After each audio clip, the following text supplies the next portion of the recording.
စစ်သူကောင်မလေးတွေဝမ်းဝမ်းလည်နေပေမဲ့အစစ်မတွေကိုခါချသွားတော့မဲ့ဆိုင်းစီတွန်ခန့်ပြည်သူများလုံးမင်္ဂလာပါရှင်ရပ်ကွက်မီဒီယာကနေပြန်လည်ကြိုဆိုလိုက်ပါတယ်။နှကန်းဒီမာလေးတွေအမျိုးသမီးတွေကတဲတဲလုံးအားပေးကြတဲ့ဆိုင်းစီတွန်ခန့်ကအစစ်မတွေကိုစိတ်ဝင်စားတဲ့ LGBT ဖြစ်ကြောင်းတည်ပြောလာတာကတော့ Facebook ဆက်လေးသမီးဆိုပါဒါကြောင့်ဆိုင်းစီတွန်ခန့်ကိုအားပေးကြတဲ့မိန်းကလေးပရိသတ်တွေကတော့ငါတို့တော့ရှာကုန်ပြီဆိုပြီးဖြစ်သွားကြပါပြီ။တမီးစုကတော့ဆိုင်းစီတွန်ခန့်ကဂေးနေကြောင်းဗီဒီယိုဖိုင်နဲ့သက်သေပြလာပါတယ်။အစောပိုင်းမှာတော့ဆိုင်းစီတွန်ခန့်ဟာရှန်တိုင်းသားဖြစ်ပြီးတော့ယောက်ျားပိသားကရုပ်ရည်ချောမောလှပခံရနေပါတယ်။ဒါကြောင့်လဲဆိုင်းစီတွန်ခန့်ဟာနှကန်းဒီမာလေးတွေရဲ့အသေးကျော်တရုပ်ဆောင်မင်းသားတဦးပါ။အထူးသဖြင့်ဆိုင်းစီတွန်ခန့်ကလူစိတ်ဝင်စားမှုအမြင့်ဆုံးဖြစ်နေတဲ့ကျင်ပေါ်ဇလန်တွေမှာတေးတစ်ဖြစ်လဲဆိုပြတဲ့စဉ်ကိုအရန်ချစ်ရတဲ့ဆရာအဖြစ်တရုပ်ဆောင်ပြီးပြန်လုံးပါတယ်။ဆရာကတေးကိုတိတ်ချစ်ပေမဲ့ကြံရည်ဖြစ်ခဲ့ရတဲ့အဖြစ်ကိုဆိုင်းစီတွန်ခန့်ကအကောင်းဆုံးတရုပ်ဆောင်ထားပါတယ်။ဒါကြောင့်လဲပရိသတ်တွေကဆိုင်းစီတွန်ခန့်ကိုတော်တော်လေးတနာကိယနာတက်ပြီးတော့အားပေးကြပါတယ်။ဆိုင်းစီတွန်ခန့်ဟာတရုပ်ဆောင်ကောင်းရုံသာမက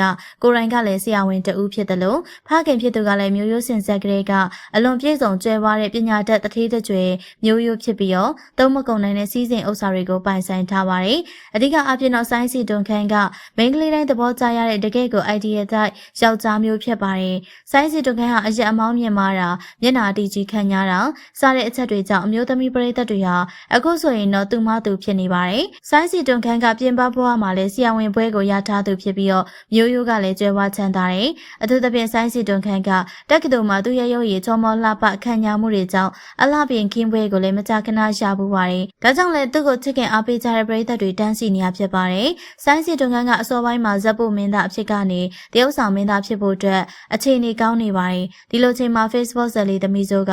ဆိုင်းစီတွန်ခန့်ကဂေးဖြစ်နေကြောင်းဗီဒီယိုဖိုင်နဲ့သက်သေပြလာပါတယ်။သမီးစုဖော်ပြတဲ့အထက်မှာဆိုင်းစီတွန်ခန့်ဟာအခမ်းအနားတစ်ခုမှာတချင်းဆိုနေရပါဒီလိုတီဆိုနေစဉ်တွင်းမှာသူ့ရဲ့လက်ကမိန်းကလေးတယောက်ရဲ့လက်လိုမျိုးနှွေနှောင်းနေရဖြစ်ပါတယ်ဒါကိုပဲဆိုင်းစီတွန်ခန့်ကဂေးနေကြောင်းသမီးစုကကောက်ချက်ချပါတယ် Facebook ဇာတ်လေးသမီးစုဆိုတာကတော့မြန်မာနိုင်ငံမှာမင်းသားတော်တော်များများကကြိတ်ပုံးပြီးဂေးနေကြကြောင်းအေးစက်မောင်ကလွယ်ယောက်ျားစစ်စစ်ဆိုတာရှားတယ်လို့ပြောထားခဲ့ပါတယ်ဒီအထဲမှာဆိုင်းစီတွန်ခန့်လည်းပါဝင်ကြောင်းသမီးစိုးကပြောလာပါတယ်။ဒါပေမဲ့လည်းသမီးစိုးကအရှာရင်လည်းရှာပါစေ။ဆိုင်းစီတွန်ခန့်ကိုအားပေးနေမယ်လို့ဆိုပါတယ်။ဒါပေမဲ့ဒါတွေကသမီးစိုးရဲ့တစ်ဖက်သက်ပြောစကားတွေဖြစ်ပြီးတော့ဆိုင်းစီတွန်ခန့်ကတကယ်ပဲဂေးသလားဆိုတာကတော့မသိကြပါဘူး။သမီးစိုးကအနုပညာအတိုင်းဝိုင်းမှာအကြတာကအစသိတာကြောင့်ဆိုင်းစီတွန်ခန့်ကတကယ်ပဲဂေးနေရလားဆိုတာကတော့စဉ်းစားစရာပဲဖြစ်ပါတယ်။ဒီဗီဒီယိုကိုကြည့်ရှုနေကြတဲ့ပရိသတ်တွေကရောဆိုင်းစီတွန်ခန့်ကတကယ်ပဲဂေးတယ်လို့ထင်ကြပါသလား။မိမိတို့ရဲ့အမြင်လေးတွေကိုမှတ်ချက်ပေးသွားခဲ့ပါအောင်ရှင်။အဆုံးထိကြည့်ရှုပေးတဲ့အတွက်အားလုံးကိုကျေးဇူးထူးပဲတင်ရှိပါရရှင်။